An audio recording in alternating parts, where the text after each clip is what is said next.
అనంతపురం జిల్లా గుత్తి పట్టణ శివారులోని కాశాపల్లి టోల్ ప్లాజా సమీపంలోని 44వ జాతీయ రహదారిపై బుధవారం తెల్లవారుజామున పశువుల లోడుతో వెళ్తున్న కంటైనర్ అదుపు తప్పి రోడ్డు పక్కన ఉన్న గుంతలో పొల్తపడింది. ఈ ప్రమాదంలో లారీలో ఉన్న 30 మూగజీవులతో పాటు ఇద్దరు అక్కడికక్కడికే మృతి చెందారు. సమాచారం తెలుసుకున్న 1033 హైవే పెట్రోల్ సిబ్బంది పోలీసులు ఘటనా స్థలానికి చేరుకుని క్రేన్ సాయంతో మృతి చెందిన మూగజీవాలను బయటకు తీశారు. అనంతరం వాహనాలు రాకపోకల అంతరాయం లేకుండా తగు చర్యలు తీసుకున్నారు.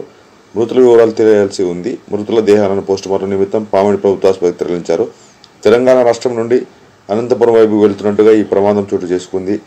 ఈ సంఘటనపై పోలీసులు కేసు నమోదు విచారణ చేపట్టారు.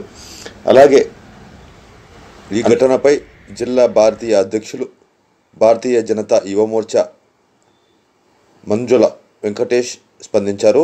ఈ ఘటనపై సమాచారం అందుకున్న వెంటనే ఘటనా స్థలానికి చేరుకుని ఆవులు తరలిస్తున్న కంటైనర్ బోల్తపడిన ప్రదేశాన్ని పరీక్షించారు. 20 ఉంటాయి తీస్తాను.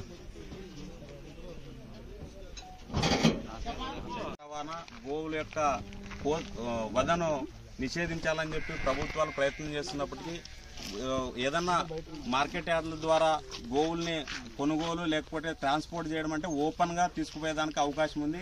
కానీ ఇట్లా కంటైనర్లో తీసుకుపోతున్నాయంటే ఈరోజు కంటైనర్లో తీసుకుపోవడం అనేది ఒక అక్రమ రవాణా. ఈరోజు ఇక్కడ యాక్సిడెంట్ జరిగింది కాబట్టి ఈ విషయం బయటకు వచ్చింది.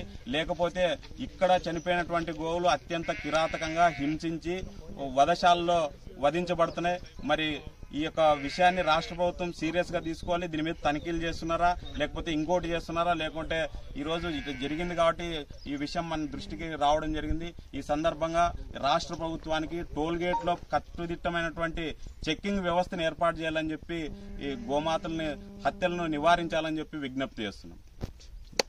కేవలం పశువులేనా ఇంకా ఏమైనా అక్రమ రవాణా జరుగుతున్నాయన్న విషయం మీద పటిష్టమైన భద్రత ప్రభుత్వం ఏర్పాటు చేయాలి. ఈ భద్రత ఏర్పాటు చేయడం వల్ల అనేక విషయాలు సంరక్షించుకోవడానికి అవకాశం ఉంటుంది. మరి దీని ఒక పెద్ద మాఫియాగా ఈరోజు మనకి కనబడుతున్నది. దీని వెనుక ఎటువంటి వారు ఉన్నారు, ఎవరి ద్వారా ఈ పనులు జరుగుతున్నాయనే దాని మీద ప్రభుత్వం సీరియస్గా దీన్ని విచారించి వారి మీద కఠిన చర్యలు తీసుకోవాలని చెప్పి విజ్ఞప్తి చేస్తున్నాం.